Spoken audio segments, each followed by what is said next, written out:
Welcome, dear audience, and thank you for joining our webinar in such great numbers today. We had over 200 registrations, so I'm pretty positive that others are going to join us.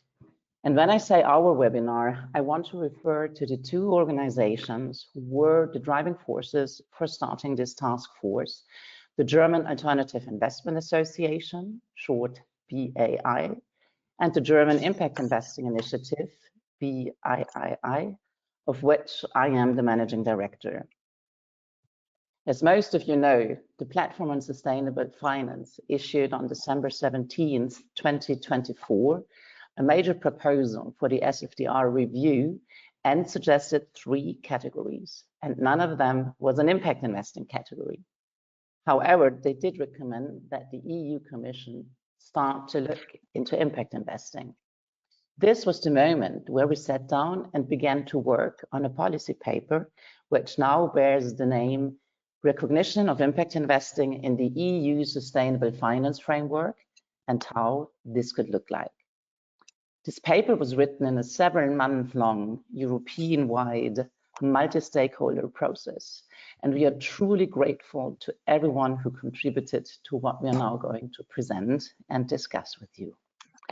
Therefore, I'm now handing over to the lead authors of this policy paper, Heike Schmitz, partner at law firm Herbert Smith Freehills Kramer, and to Julian Frede, managing partner at evolutiq Impact Advisory. The floor is yours. Thank you. Great. Thank you very much. As said, we're going to present briefly the content of the policy brief. I'm going to present to you the concept on impact investing, which is included in the paper, and how we condensed a lot of information to that concept. And after that, Heike, which is definitely better suited to do that also, will bring us into this idea how this fits into the sustainable finance framework and why we actually thought it makes sense now and now is momentum to propose it.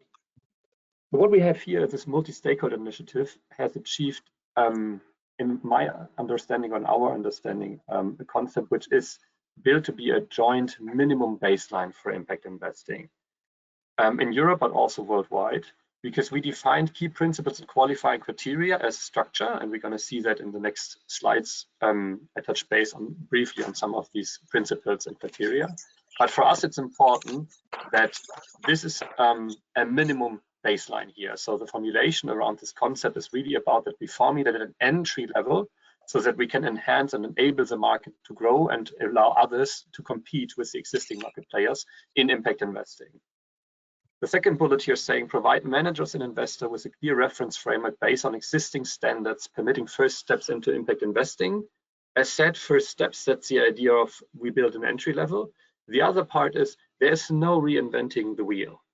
As you see here in this balls falling into the pot idea, there's a lot of standards out there. There's market practice out there, and most standards which we have sitting here in impact investing, the impact principles, the impact performance reporting norms, the international standards by the GIN, by Impact Frontiers, used by impact investors since years. On the other side, we also build on standards like the ESMA Progress Report on Greenwashing, the ESMA Fund Names Guidelines, so more on the regulatory side. What is, in my understanding, a great effort by the task force was to bring this all together into one system, yeah, not reinventing the wheel, but bringing them all together. That is actually the effort done here. The third bullet says we support regulators and policymakers in better understanding the fundamentals of impact investing as a global concept. So when you read through the paper, you're going to see it's written from a financial market participant. So it's written more in regulatory language, which is also pretty new for the impact investing space. Coming from it, we often are also a bit within our technical words. And it's great to have seen here in this paper when I approach, for example, asset managers new to the market, it's more their language. Policymakers, they also understand more directly how we wrote the paper. And then it's, of course, a petition to the EU Commission to recognize impact investing as a concept in a non-binding recommendation, but Heike is going to speak a bit more on this. Michael, can you go to the next slide? Thank you, because that's just a screenshot from page 3. So we kind of start from the back, because what we present here is the concept. And as we said, we have key principles and qualifying criteria derived for impact investing, and the colleagues from the impact investing market will see intentionality, measurability, impact management, and reporting. That's not new to the market. Yeah, it's more that we wrote it and structured it in a way that the market and also other market participants, regulators, can understand it. So if you're interested into this, start on page 6 on the concept paper. If you go to the next, I wanted to stop briefly on certain elements. Next slide. We put the key principles, the qualifying key criteria, and also then, in a way, the elements, the definition of them here on the slides, on this and the next one, so that when we share the slides, you have everything in place. Don't be afraid, I'm not going to read out all of it. The good thing is, in the paper, you're going to also have then the references to the standards, to the existing standards. So what we have is, for every qualifying criteria and description, references to the standards we built upon. So that's, I think, what's so relevant. We have a market here which is not only developing with regard to size out of its niche, but we also see the impact investing market developing as a market with regard to common standards and joint ideas how something is done. If we deep dive briefly on the different key principles, I think on intentionality, that is a key element here, where you say we have a strategic impact objective as an impact investor, which is then, besides defining what is actually your objective and explaining how this is going to support positive societal or environmental benefits, you need to define also an impact thesis showing how on one or on several impact pathways the COs, so the strategic impact objective, are reached. And then, of course, you need also a target, because you're an impact investor and you're selling this product. So you also have to show to disclose the level of impact that you want to achieve in relation to your objectives. Interestingly, here is one aspect in my view that, yes, you need to refer and explain why something is positive, yeah, and bring this into a structure, but there's no reference to one single framework, such as the SDGs or the EU taxonomy or others, which are very good frameworks for doing it, but it's not a single framework that you can use. Impact investing is an investor concept which can use several frameworks. The second key principle is measurability. Here I want to only touch base on a very important aspect that we wrote down: the asset contribution, and the investor contribution. Asset contribution meaning that you, as an impact investor, you need to pick the assets who are able to produce the impact you're targeting, yeah, so impactful assets. But you also have to show, as an investor, what is your contribution. It's always a combination of both, because impact investing is not about investing into assets who themselves have the intention to generate the impact. That is not per se needed, but it's that you, as an investor, pick the right assets to generate the impact you are selling as your product. You can go to the next slide, Michael, on impact management. Of course, it's key, define or have the intentionality defined, and then also measurability, but management is key, because there it's also about accountability. One key element that will be discussed, especially on the regulatory elements, is the scope of the impact strategy. Yeah, depending how much you have to manage assets under your financial products. And here for us, it's important that, yes, you should ensure that all assets of financial products are aligned. But for assets who not directly contribute to the COs, the FMP should, of course, ensure that they do not contradict. This is a bit also reflected now into managing impact performance and managing negative impacts. Negative impact management, yes, it's super relevant, but on managing impact and performance, we included in a lot of discussions both sides, that you cannot only show the positive effects that you generate, but that you just define, that is my target, that is my indicator, and you have to explain why it's probably not reaching a target, not reaching a level that you wanted to achieve, but that you also have to manage the underperformance under managing impact performance. So it's not anymore a marketing instrument here on impact, but it's like a clear approach on saying impact performance, positive or negative, on certain KPIs that you target. Engagement, the last one on impact management, that is of course relevant and linked to your investor contribution, that you have to have an engagement. So you have to interact with the assets as investor to achieve the targets that you disclosed. And last but not least, and I think that is also a very important key principle, the reporting part. We all have seen that last year with Impact Frontiers, but also with the Impact Disclosure Task Force, impact reporting has standardized further, but it's of course not yet there in a perfect state on what should be done on impact reporting. It's the evolving stage. Still, there should be elements disclosed, and already the market agrees on doing this. So impact reporting is included here as a fourth key principle. And the element says that you should disclose the progress to achieving the SIOs. But reporting should also contain further information on your asset and investor contribution, again bringing us to this explanation: impactful assets and your investor contribution together is impact investing. That is just a snapshot and tour de force through the idea of the concept. The good thing is, from our perspective, that it's now tangible and usable, and you can kind of discuss with others how to do it and not anymore so much what is included in it. And I'm going to now hand over to Heike, who's bringing us more into this idea of how does it fit into the EU Sustainable Finance Framework. Thank you, Julian, and thank you for having me today to present. Michael, could you move to the next slide? For the next 10 minutes or so, I will take you on a treasure hunt. I will take you on a treasure hunt in the EU Sustainable Finance Regulation to find out what we currently have on impact investing and where the term impact is being used, and explain why that is by far not enough to give that concept the support that it actually needs, and which is why we started to work on the policy paper. Now, if you look for the term impact in the current framework, as you can see on this slide, it does feature, but it features only in very limited elements. As many of you that may be dealing with SFDR know, there's the concept of negative impacts called principal adverse impacts, or in short PIII, of investment decisions that asset managers can or must consider either at entity or product level. That is only focused on negative impacts and the mitigation of negative impacts, and therefore has no real link to impact investing, which is focusing on the achievement of a positive impact. We also have the concept of impact in a neutral way in the context of sustainability reporting under the ESRS and CSRD.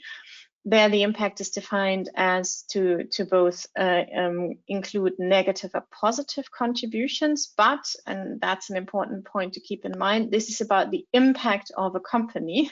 It's not about the impact that an investor or its strategy can have. We do have a bit of light at the end of the tunnel with the ESMA guidelines. Probably for many of you, it's quite surprising to mention the ESMA guidelines on fund names as light at the end of the tunnel, because they have caused a lot of havoc in the funds market. But the good thing is that they finally recognize that something like impact investing exists and actually use the term, although the definition is very limited. So the requirements here is that the impact strategy must be applied to at least 80% of the investments in the fund. Certain minimum exclusions must be adhered to, and then they basically pick up the very well-known definition by the Global Impact Investing Networks that investments must be made with the intention to generate positive, measurable social or environmental impact alongside a financial return. What we also see on this slide is that the idea of achieving a positive effect in the context of SFDR has been defined very differently, avoiding the term impact altogether, because it's defined as contribution to an environmental or social objective. And on the next slide, we will take a bit of a closer look of why impact investing is not equal Article 9 SFDR. Spoiler alert for all of you who haven't seen or understood that, yes, impact investing is not equal to an Article 9 strategy. It can be an Article 9 strategy, it can be an Article 8 strategy. Achieving Article 9 status as a disclosure category is not equal to being an impact fund, although that is sometimes still said in the market, in particular when it comes to listed assets and listed funds. If you look at the key features of impact investing that Julian has already presented for us, you can see some limited overlap marked in green here on this slide. You see a lot of yellow areas or orange areas where there is an element of impact investing within Article 9 SFDR, and you also see a lot of red areas where you have no matching at all. To dive a bit deeper, On the strategic objective, there is an alignment between sustainable investment objective and strategic impact objective, although the thinking of how to achieve that objective and what the contribution of the asset is very much more limited under Article 9 SFDR. You don't need an impact thesis, you don't need to define what your targeted impact is, you don't need it ex ante, you can also just measure it ex post. Sometimes people come to me and said, I found out I have invested in an impactful asset, now I'm an impact investor. I said, no, that actually would require you to make a voluntary decision to create an impact. And in some instances, you may be able to do that ex post, looking at existing investments portfolios, but then you also actively have to manage it. And that again is a point where, for example, Article 9 SFDR is lacking. All the managing of the impact, performance, engagement with your asset in order to achieve the targeted impact, all of that is not required. You can just buy, hold, and sell, and also sell bad assets without creating any real-world impact, and that could still be an Article 9 fund. On the impact reporting, and Matt here is the expert on the call on this, there is obviously a very limited template-based periodic reporting in relation to investments made, but it does not really relate to the impact that the investment has created and ties it to the actual strategy. So again, this is very limited. Moving on to the next slide, please. What we have, so we're in a situation where the term impact pops up here and there, maybe also mostly in connection with negative impacts, which is not helpful for impact investing. We have a misunderstanding in the market that Article 9 is equal to impact, at least when it comes to listed products. But the Article 9 disclosure category has only very limited elements of what the market understands as impact investing. But we also have a negative development that is causing quite a lot of issues for investors and also managers right now, which is the focus of European regulators on impact washing. And I've brought you 3 examples of the securities regulator, ESMA, the banking regulator, EBA, and the insurance and pension fund regulator, EIOPA, and Doris, who's kindly agreed to be on the panel today, as representative of an insurance company, can say how, in particular, EIOPA's very limited view may, from time to time, cause issues in this context. So what all of these 3 regulators did is they did an extensive review of the market in 2022 to 2024 to find out whether there is a lot of greenwashing and what needs to be done to combat that. And in the middle of that review, they all published a progress report where they described what they found to be as greenwashing practices in the market. And in particular, ESMA, the funds regulator, said a real area of attention or area of focus for them is so-called impact washing, so making misleading claims about real-world impact. And they consider that to be a high-risk area, in particular because there are currently no rules, going back to what we said. So it's a bit of a circular development, saying because there are no rules, this is very dangerous, but because it's dangerous, people stay away from it, so we don't need rules. So that is creating a lot of problems right now.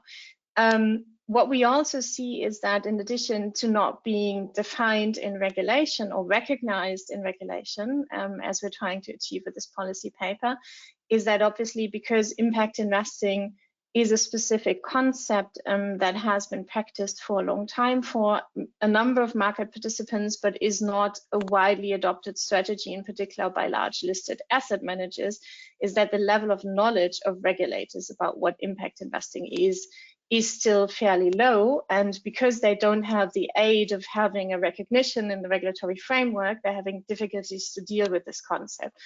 So we're currently in a situation, unfortunately, where we don't have the regulatory recognition, but at the same time, we have regulators that are very wary of any impact claims and that have identified that as a high-risk area that needs to be supervised. Moving even one step further, EIOPA, well, let's get to that in a second. I just wanted to make one comment on EIOPA. EIOPA even says that they don't, for them, currently impact investing does not exist because it's not defined in the regulation, which obviously is a bit of a perverted view. More broadly, just because something is not in the regulation doesn't mean it doesn't exist in the real world.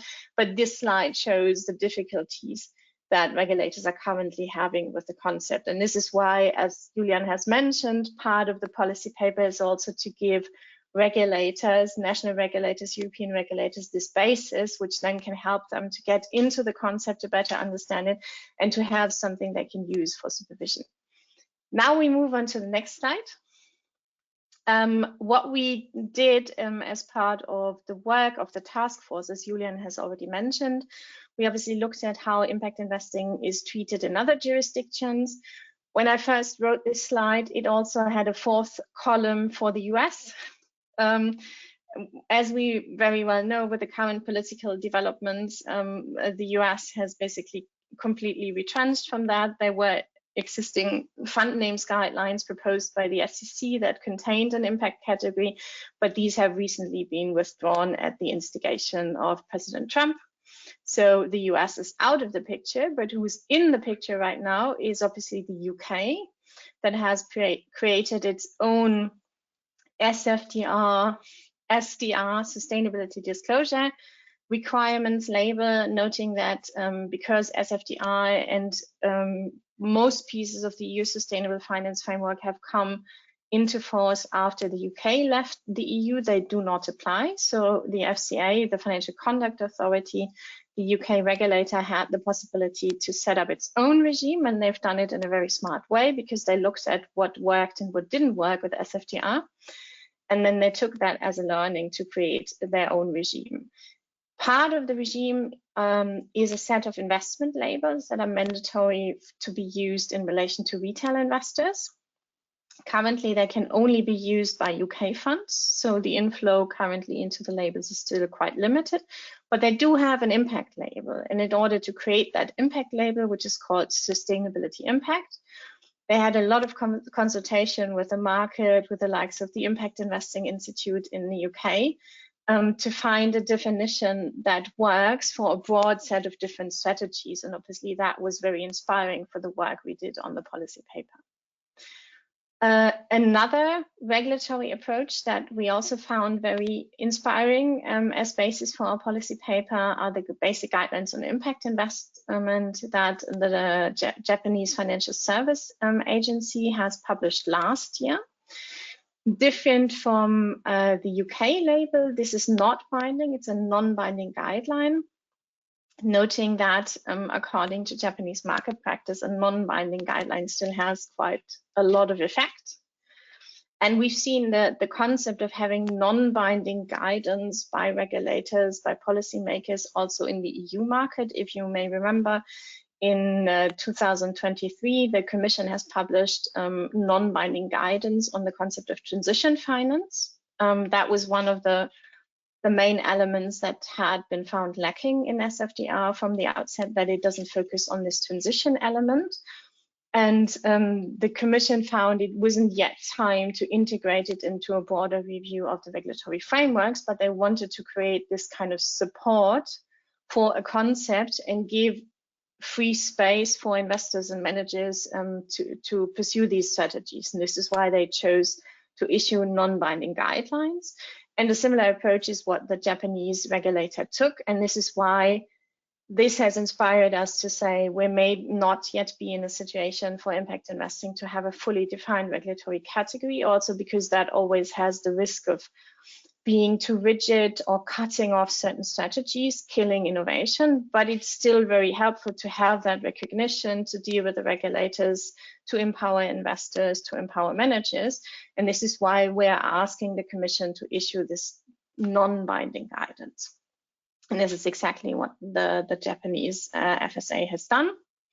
The last example here is the Swiss. The Swiss have a specific concept of rulemaking, the way my Swiss clients have explained it to.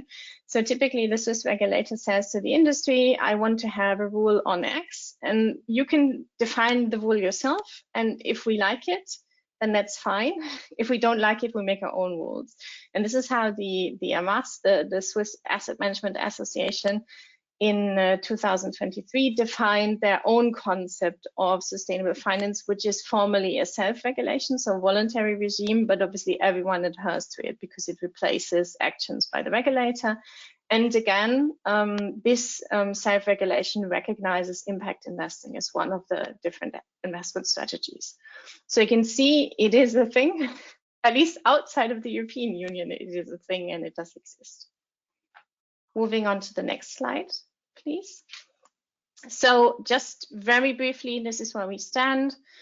A lot of things have happened in the context of SFDR. It's a fairly new framework, considering it just came into place on 10th of March 2021, but we had a lot of things happening lately, many changes, additional rules, discussions, and we're now in this window of opportunity where the Commission has announced that in Q4 this year, they will publish a revised SFDR. And as you may know from the associations you're members in, is that the Commission currently has a lot of discussions with people in the market to better understand how this new regime could look like. We take a look at that in a second. And one of these discussions was also with us presenting the policy paper. Moving to the next slide, please. Because the Commission has not yet decided what they're going to do on impact investing. And that, I think that's an important point to take. And this is also why, even with the publication of the policy paper and the presentation of the paper to the Commission, the work is not yet done. I think there's more convincing that is needed generally. When the Commission first consulted on how SFDR could be changed, they proposed a labeling regime, and two of these labels have a link to impact investing. One was on real-world solutions, one on transition. However, now that the Commission has recently published evidence for an impact assessment on the new SFDR in May this year, they said, well, we can either make changes to the existing categories, but just keep them, or we may even have a category-based scheme, as the platform has suggested. So you can see that overall, even now, the Commission has not decided whether they may even keep the existing Article 8 and 9 categories.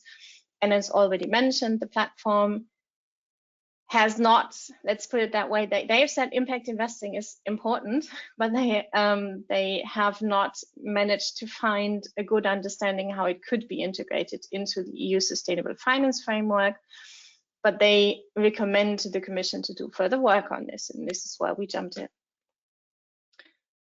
On the next slides, I'm not going to go through that in detail.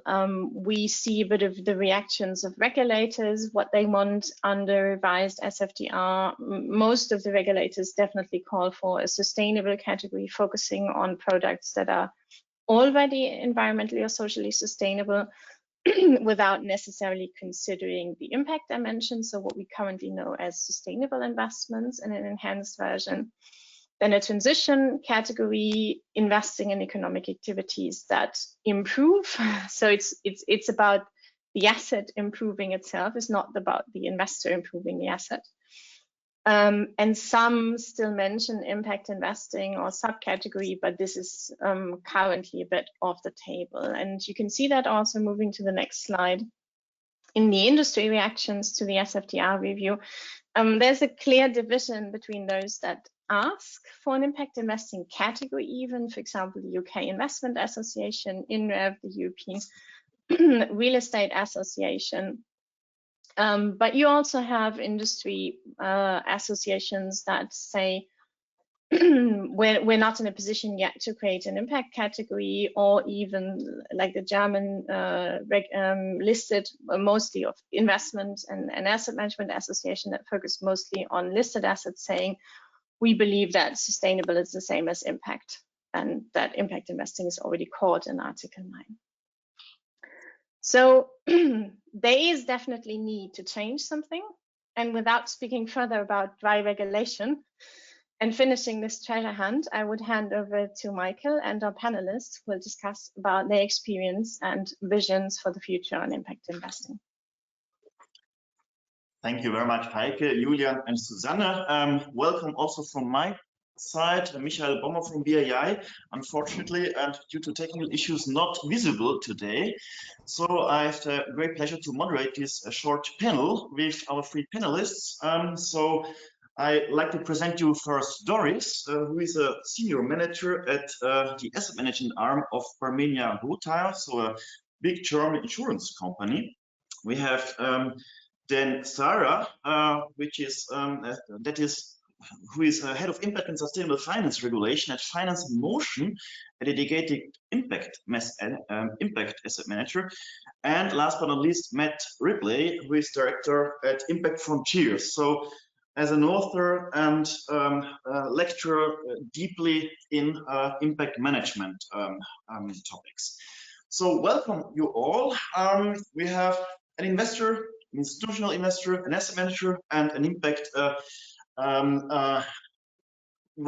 academic and practitioner at the same time.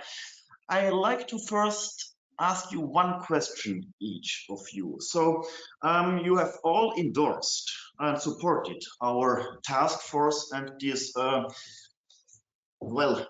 position policy paper. And my question is, why have you endorsed? Why are you endorsing this paper, this framework? Please, Doris, if you could tell us a bit about your motivation. Yeah, thank you so much, Michael, and thank you, Julian and Heike, for that brilliant introduction. So from our side, having read the paper, it was clear to us that we were going to support it. And I say this because, Heike, you have really summarized it well. We need a common understanding of impact investment in the industry. And why do I say so? This is because we have seen when we were trying internally to define what impact investment means, we looked around at our peers and you find that everyone defines it differently. A lot of them link it to SDGs, and there has also been confusion, classifying Article 9 funds as impact investing funds. So I think it is time that we have a common understanding of what impact investing means. And this policy paper, given the 4 principles, I think would really help the industry to really look at it when I'm thinking of impact investing, when it's a new investment. It will really be a guide or a basis for those of us who are starting or already in impact investing. So that is why we really endorse this paper, and we also see it as it complements already the SFDR framework and the classifications that are already there. So that is our perspective as to why we really support this paper. Thank you for that. You mentioned that you have looked at your peers, how they do it, and that is exactly what you do, Matt, with Impact Frontiers. So you have your cohorts and your peers, and you try to do some guide to do it yourself, as you mentioned on your homepage. So what is your motivation to endorse this policy paper, for instance? Thank you, Michael, and a pleasure to be here virtually today. So at Impact Frontiers, yes, exactly. We are a non-profit working to make it easier for investors to integrate impacts into their decision making. And we steward a number of the frameworks that are used by impact investors as a building block for their impact management approach, things like the 5 dimensions of impact and others that emerged out of the work of the impact management project. So was really excited to and happy to contribute to this initiative, because I think from our perspective, where we speak a lot to practitioners across asset classes and globally, but also including in Europe, frankly, the landscape for impact can be pretty confusing. And we do see that real appetite for guidance that can bring clarity to key concepts without adding more complexity. And just a quick anecdote there, we've been working recently with Pensions for Purpose, and we'll be producing a paper soon with them to understand how asset owners approach impact integration. And we spoke to about 20 leading pension funds in Europe. And one of the big things, themes, that came across strongly was that many really still struggled to differentiate what truly is an impact investment from what isn't. And that is a really big blocker to more confident allocations towards impact. And I think Heike earlier mentioned the example of SDR in the UK, which, you know, certainly has had its teething problems as well.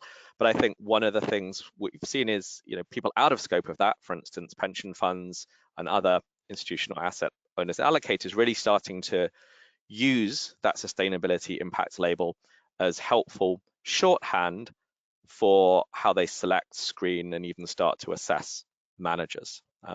So from our perspective, I think, you know, this type of initiative can be super helpful. I think it's obviously not going to solve everything. We've got lots of issues still to solve, but I think it can really add clarity and act as a reference point, particularly, you know, to help asset owners actually as well ask better questions, make more confident decisions about impact, and as I said, perhaps ultimately leading towards more allocations to positive impact. Thank you for that. So more clarity and not more complexity you've mentioned, and also a useful tool probably to assess managers. So we have got a manager here, Sarah from Finance in Motion. How do you see this role, your role, with in discussions between asset owners, investors, and you? And what is your motivation and reason as a key player in the sector to endorse this policy paper? Thanks, Michael, for the question, and thanks a lot also to the task force for coming up with this excellent paper. As Michael said in the introduction, Finance in Motion is an impact-only asset manager. So all the investments that we do work towards a positive impact objective, be that climate action or sustainable economic growth.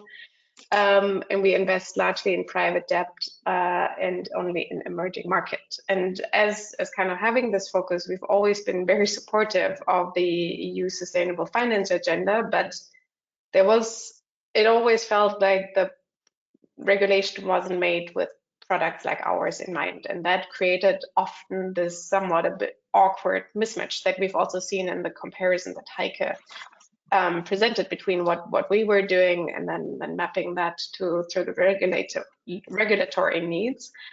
And I think the big gap was that impact investing didn't really have a voice in the process up until now, and that clearly showed in the lack of recognition as impact investing as a concept, or maybe one would find some elements scattered here and there. And also in the new changes that we see, this is still lacking. And we've seen with the asset owners that we work with and our institutional investors that this creates also insecurities, right? We had some asset owners who felt much safer in an Article 8 category because they felt it gives more flexibility, and the regulatory uncertainty was too high in Article 9 funds. And so I think having kind of a clear definition will really, really help to take away this insecurity and the fear of impact washing. But it's also important for us to recognize that in the absence of like a top-down rule, there was a lot of work being done bottom-up, right? And almost like a self-regulation of the market. And I mean, Matt and his team are really at the forefront of that, doing a lot of field building. So as Matt has also said, and I can fully subscribe to that, we wouldn't want to add something new that adds more complexity or like is similar but different, that just creates additional kind of work and complexity also for asset owners to understand the concept of impact investing.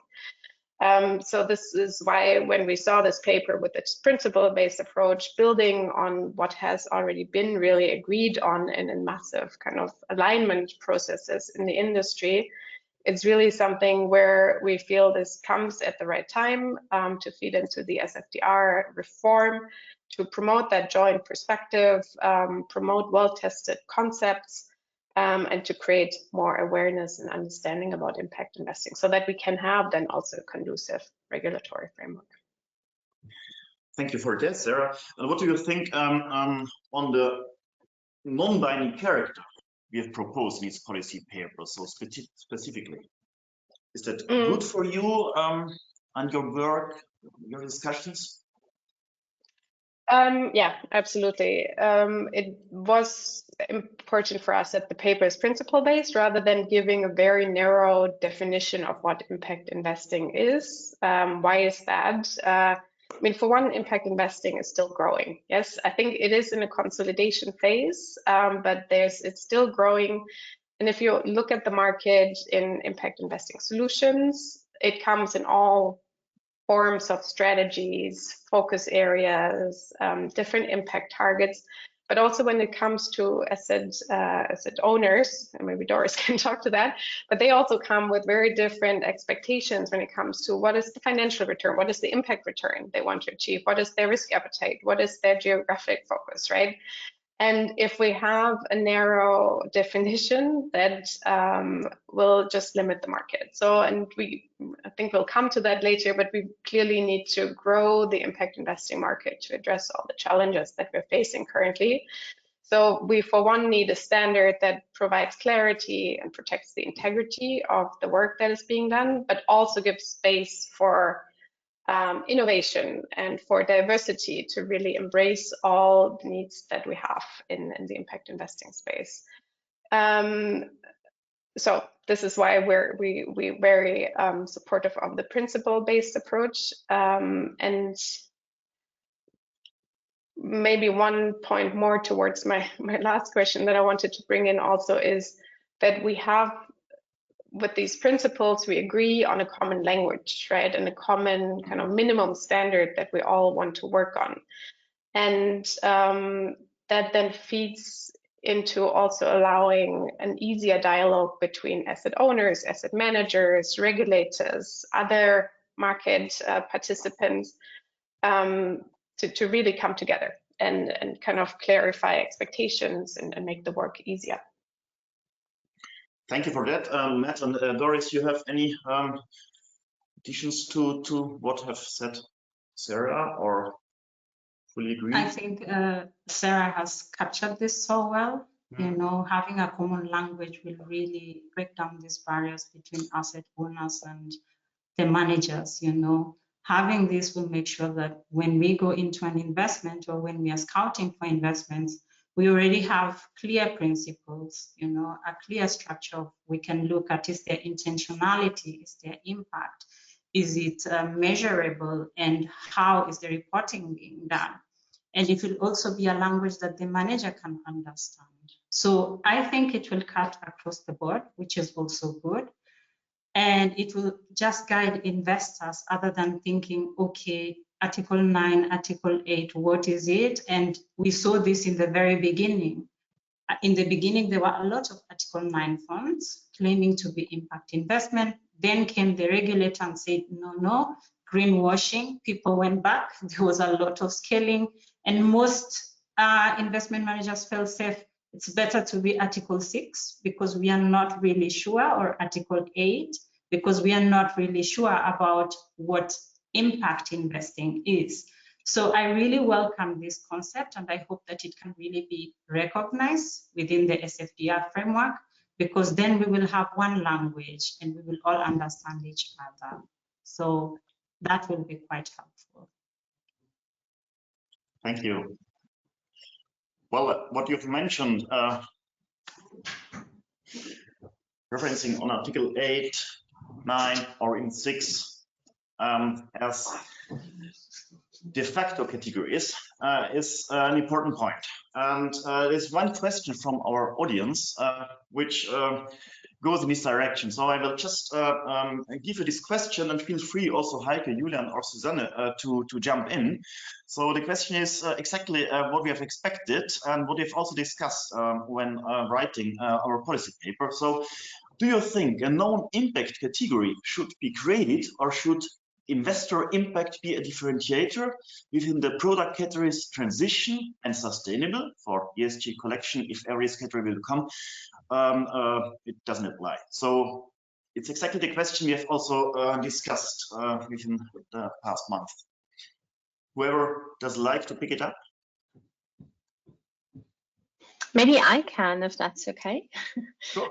without preempting anything that obviously the panelists will say. That has been one of the points that has created a bit of headache for us, because on the one hand, the idea was to say, you know, is it a separate standalone concept? But like any other investment concepts, the world is not as clearly defined in black and white as regulators would like that to be. So there's a lot of overlap, and we ultimately set it in the context of what we petition the EU Commission for, to say, for the time being, with a non-binding guidance, it is an additional feature, and you can add it to a sustainable or transition category. You can also use it outside of that as long as you meet these criteria. So again, we're not trying to limit, also because the current, the current definition, meaning the proposal that the platform has made to the Commission on how to define sustainable and transition, is still very narrow, in particular in relation to transition, because the quest for, let's say, science-based transition strategies makes it very limited to climate change mitigation and negates the entire social area, for example. So again, we don't see it as an add-on only in the context of sustainable and transition, but it can be an add-on. But it can also be practiced outside of these categories, and that's the flexibility and the principles-based approach that we want to maintain. Okay, thank you for that. There's just another question also going to the relationship between regulation and impact investing. So is there a way to address structural issues within the SFDR that limit how impact investors can meaningfully pursue their goals? Examples are difficulties in assessing data and social context, emerging economies, and so on.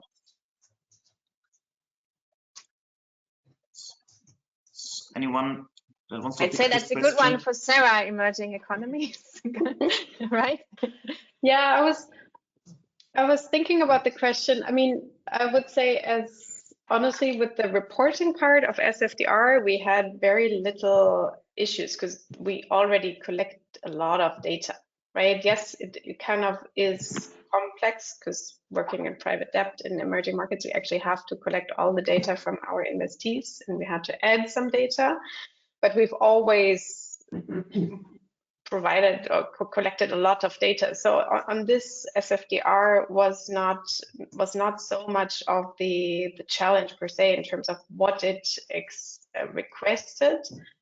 I think the challenge that I see more with SFDR is how is the data then used, right? And how are thresholds introduced now, for example, also by the ESMA fund naming guidelines? And do they work for emerging economies? Because for our funds, we have different cash management needs than other investment strategies have, just to give an example, right? So I think for us, the structural challenge came much more around how is the data used? What are the thresholds that are being set? And how does it also help asset owners, right? If you, for example, have the BAI disclosure at entity level and not at product level, I mean, there's zero comparability between these disclosures, right?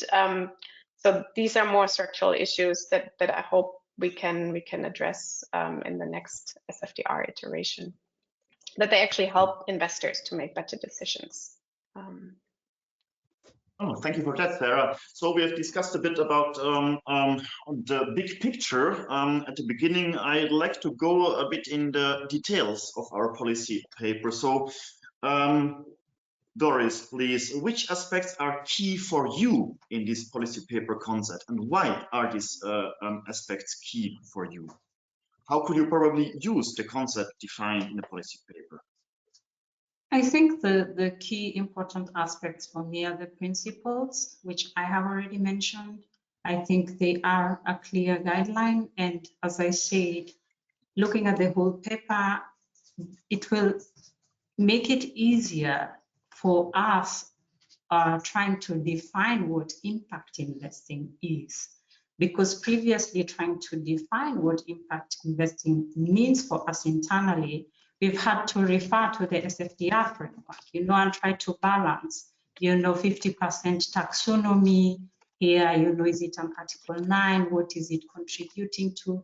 So for me, it's The first, the clarity of the 4 principles are so important. They will really help also to develop things like, apart from the definition, the due diligence questionnaires, and also engaging with managers on new investments. At least you will have that guideline to know, okay, I'm going to ask, when I ask about intentionality, how do I really ask? What am I looking at?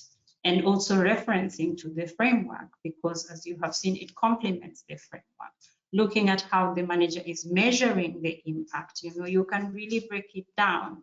And how are they reporting? How am I also engaging as an investor after I have invested? So for me, the 4 principles are really key, and I see them as the basis and foundation for defining right now and having that common language. And it will also help to take stock of the current investments. We can go back and look at, we have already invested. Are these key principles, 4 key principles being met in our investments? So I think there's so many ways we can use this as investors, defining, looking at the principles as a guide, engaging, and also when it comes to reporting, just beyond the SFDR framework reporting, which is very, as Julian already mentioned, and Heike, it's just a template which a manager just has to fill in. It's almost like a checkbox when you look at it. But maybe this will be an addition that really helps us go further in what we already have internally defined. Okay, thank you very much. Matt, how do you see some details, some key aspects of this policy paper? Thanks, Michael. And let me just reflect as well very briefly on some of the audience questions too as part of that response, because I think that as an industry, impact investors have actually over the last 10 years probably made some quite good progress in terms of progressing a common language, things like the impact management project, trying to have that shared understanding of even what the term like impact means, which they said is a change in an outcome caused by an organization. I think that's something when regulatory regimes and guidance and initiatives comes to look at, they could build on what the field has come together and said, as Sarah mentioned earlier, but also recognizing that things are not clear cut, as Heike mentioned.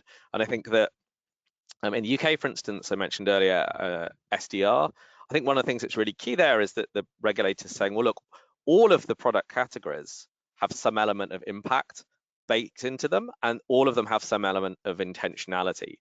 The rationale for the having impact as its own category and not as a subcategory really being around the differentiation that Julian stressed earlier, and the stress that investors need to measure and report on their contribution to how assets are being impactful, not just on the kind of more SFDR, whether the underlying sustainability threshold for positive or negative has been reached or not. So I think for us, the criteria on impact reporting is particularly important, and the impact performance norms were mentioned earlier on. That's a big piece of work we're working with the industry at the moment on trying to set that proto standard, if you will, for more consistent, comparable, and decision useful reporting. And the heart of this is really that issue of investor contribution, and how can you actually evidence how the investor contributes, whether financially, non-financially, positively or negatively, or sometimes even unintentionally, to end outcomes. So I think we believe that measuring and reporting on that aspect of investor contribution as part of the reporting criterion pillar is just so critical for transparency and accountability in impact investing. And I think it's important to do that in a way that, again, as Sarah and others have mentioned, is principle-based, not prescriptive. There is just no one-size-fits-all way to do this. So we're super happy that the paper builds on things like the impact performance reporting norms and the emerging kind of standard setting, norm setting work that the industry has been doing recently. Okay, thank you for that. Yeah, you've mentioned the categories, and also that is some elements of impact investing are in each category. So there is another question from the audience going this direction. How do you differentiate between impact investing and sustainable investing? Which are the key elements or characteristics that differentiate impact investing from a sustainable investment? Probably you might pick it up, Matt. Yes, as I said just now, I think really just anchoring back on a couple of frameworks help to think that through. One of which, the Impact Management Project, another set of resources they come up with the ABCs of impacts that are used quite widely nowadays, and trying to classify the impact that underlying enterprises, but also an investor can have based on its intentionality to act to avoid harm, which is typically associated more transition or sustainability improver type products.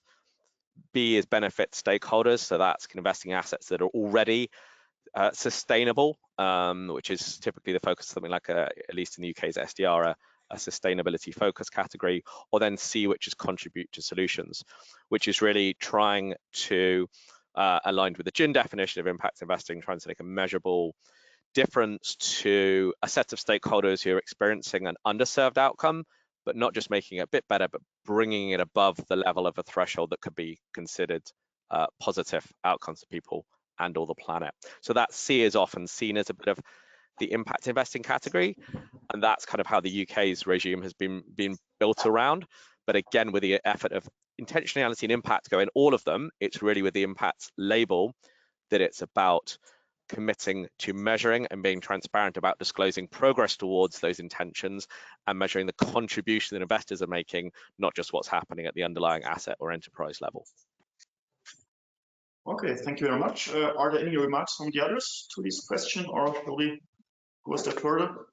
Maybe I can quickly jump in. I mean, referring back to the slide where I showed the difference between impact investing or Article 9, but basically Article 9, the concept of sustainable investment. And I think it really boils down to the two things that Matt has said, is that the entire EU sustainable finance framework more or less negates the positive impact that an investor can make. So the investor contribution is not thought into the framework. The framework has been built on the basis of something like the taxonomy, where you look at the activities of corporates and say whether they're good or bad, and whether that makes sense to actually have that kind of catalog or not. That's a totally different discussion. And then adding basically on this catalogization of economic activities was the thought, okay, if I as an investor give someone money who does something good, I'm a good investor. If as an investor I give money to someone who does something bad, I'm a bad investor. Again, as we know that it's very hard to bring the transition category into that, and that's one of the efforts that's being made in the context of the SFDR review. But again, the motivation of the investor and also the ongoing engagement of the investor, the contribution of the investor, is not at all reflected in the current framework. And that is one of the main differentiators added to the active management. So again, the idea of a framework that in a very standardized approach is mostly written for listed assets is, well, if an asset doesn't do what I want it to do, I sell it. We all know that selling the asset doesn't solve the problem. So where impact investing would say, I work with the assets to achieve an improvement, the current definition of sustainable investment would say, well, then it's no longer a sustainable investment. I sell it from my fund. I purchase something else. And that, again, for me, shows that we need to bring this element of investor contribution into the framework. And this is why it's essential not to stick to the existing categories that are based on this conception of, what is the company I invest in doing, but have an add-on requirement, as Matt has said, in the UK regime, that really sees the differentiation that an actively managed investor strategy can make to achieving those positive outcomes. Thank you very much, Heike, for these additional remarks. You've mentioned here and there some points regarding the next question. So if you look at the broader landscape in European impact investing, what are the main barriers to scaling up impact investing on our continent, UK included? And also, what is the most important key to unlocking more capital for impact investing? So I'd like to discuss a bit on these two sides of the medal within the next minutes, please. So would you like to start, Doris? Yes, I think it goes back to what we are discussing right now, policy and regulatory support, and really it recognizing impact investment within the broader network. I would say that's a barrier, because as you see, most investors right now are afraid of greenwashing. So you have to really look at it before you go out there to say you are doing impact investing. You could be doing impact investing, but of course you're going to be scared because you just don't know if you're doing it the correct way. So I think that is one of the key barrier, I would say. And this recognition, it being recognized, the definition of impact investing within the wider framework would really help, because then investors can go in with confidence, knowing that it has been recognized, and now I have a guideline here and I can go into impact investing and really look at it and say, I am doing impact investing. So I would say that is one of the barriers. And I would say generally, within the industry, probably there needs to be more sensitization, because I think there is appetite for impact investing, and it is not going to slow down. Looking at the real issues that are going on right now, you look at climate issues, they will continue being there. They have been there, they will continue being there. So the appetite is going to be there. So it's just about how do we define it? How do we sensitize it within the industry? How do we communicate? I think once those are really clear, then investors will go in with the confidence, knowing that we can go into impact investing because now we know what it means and we do have the money to invest in there. That's how I see that's the biggest barrier right now. Thank you for that, Doris. Sarah, would you like to continue? Yes, thank you. I mean, I fully support everything that Doris said. I think that clarity and that joint definition is really important. For one, so that asset owners know where to go and have the security that there will be no greenwashing allegations. I think a lot of this currently much referred to ESG backlash also comes from that broad range of products that were in this ESG category, right? It could be from we exclude, I don't know, cluster bombs to we really actually almost are an impact fund, right? So there was I think it was very challenging to really know what you're investing in. So I think having this transparency, accountability, clear principles is really important. And on the other hand, you also need to have an enabling environment for asset managers to offer vehicles that allow for all kinds of different investor appetites. And the way this is currently done is that doing these investments comes at an additional price, right? You need more data, you need closer engagement, you need closer reporting, and this all costs money, right? That's I mean, let's also be transparent about that. So having kind of a regulation that does not add further complexity, that builds on what is already being implemented, will also bring in more asset managers to tailor their products into the impact space. Thank you. Do you see any other barriers or key to unlock more capital, Matt? Or have they already mentioned everything? Ooh, yeah, I mean, that was very comprehensive, but I think it's just a couple might be probably a potential barrier, just being that perception that it's great to have regulatory frameworks. I think there's a lot of nervousness that if they're fragmented and don't align, particularly larger asset managers and large owners, that's certainly going to be a negative rather than a positive. I do think we talked earlier about the proliferation of common standards. So there's an element of making these common, but also just that they do different things. How do they fit together? Because there's lots of 4-letter acronyms, but actually how are they complementary and not contradictory? I think, how we overcome those, actually practical, non-binding guidance like this initiative we're talking about now is super important. I think education is a big part of this, something we don't have time to dig into today.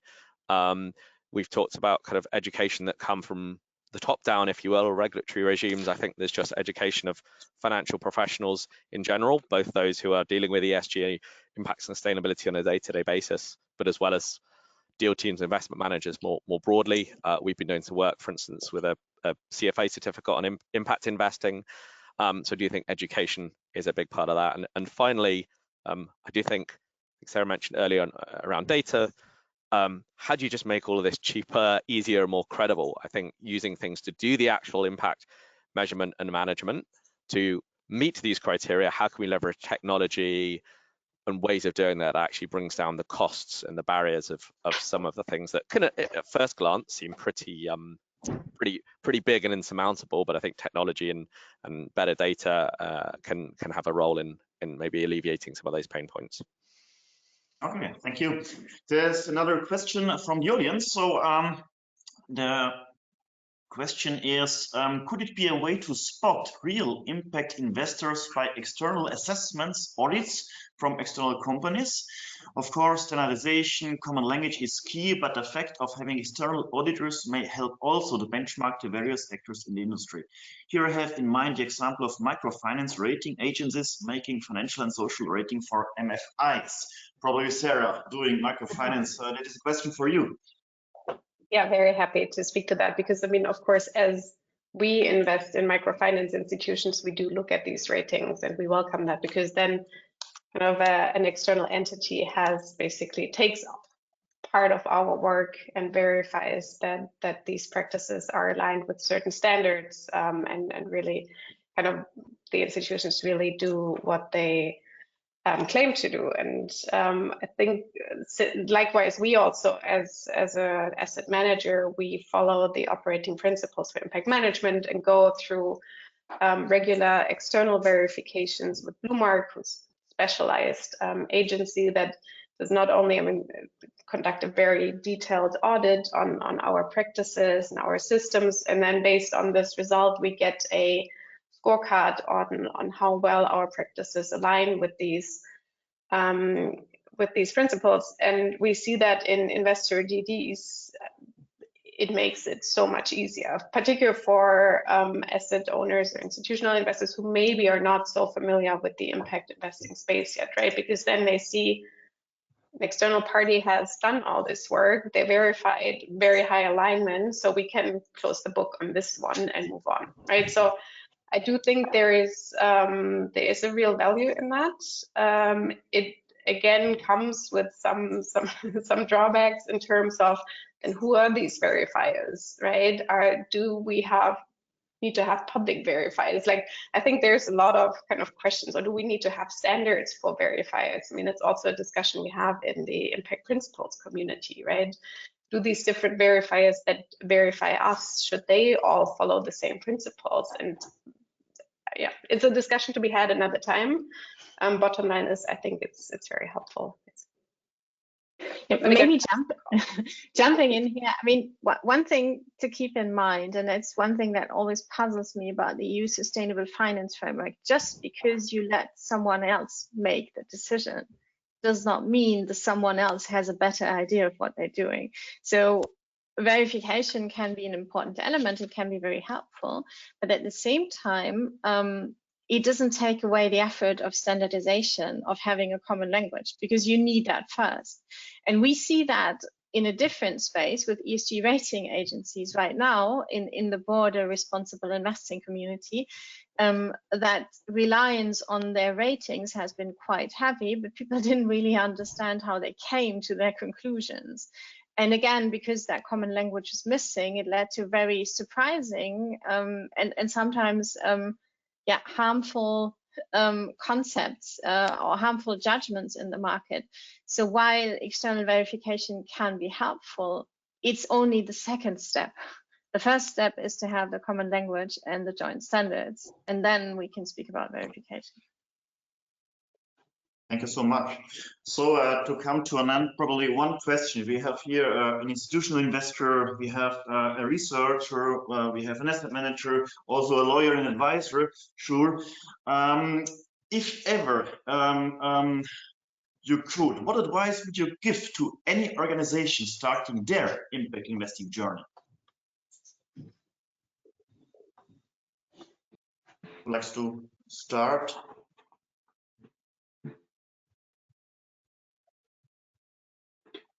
I can start. You start, Sarah. You go. Yeah. I would recommend them to become a member of Impact Frontiers cohort. That's a very good starting point. But I mean, like that aside, I think the recommendation would really be don't reinvent the wheel, build on these standards that there are, keep it simple in the beginning, and focus on, I think we all kind of agree that accountability, transparency, and also data quality is very important. So don't overburden yourself, because impact reporting is still, it's different than financial reporting, right? It needs different data collection principles. It needs different understanding of data, and you need to build that understanding both in your own organization and also with your investors, how to read impact reports, basically. So yeah, build on what is there. Keep it simple, and then build on that. I think that's what I would recommend. So Matt Yeah, from Impact Frontiers, or Doris, sorry. Yeah, I think you've captured it well, Sarah, I must say. I would say start by reading the concept paper. I think if you haven't, start there and read. I think it's a good starting point to just understand what's there, how does it complement the existing FDR. I must say, and as Sarah said, keep it simple. Try to look at your organization internally. What are your beliefs? What do you want to achieve? What impact do you want to make? I think that is your starting point, and really discuss with the internal stakeholders. What does impact investing look for you? And I think this paper will provide really a good guide. And if you can join the GEAN network, I think they do have a lot of resources, as Sarah said, even though we are not part of the network, but we do refer to their resources from time to time because I think they're very helpful. And also speak to peers in the industry. I think it really helps also reaching out and just getting to know how others are defining what challenges they are facing too. Matt, do you want to add something, or is everything said? Only very briefly, just to reiterate your question, because I think it's a journey. I think it's just really important to recognize that, incrementally building capacity, testing processes, iterating over time. I think that's key.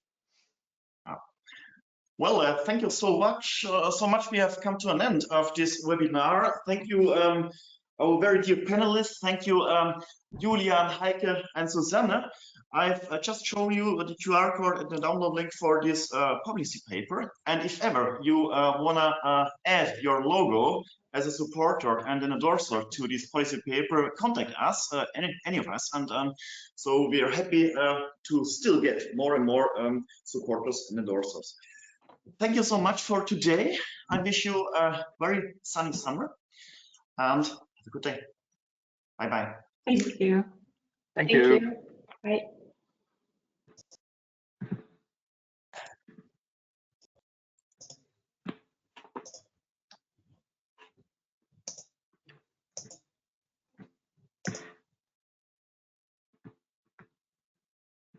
Danke dir, Michael. Ciao, ciao. Danke dir.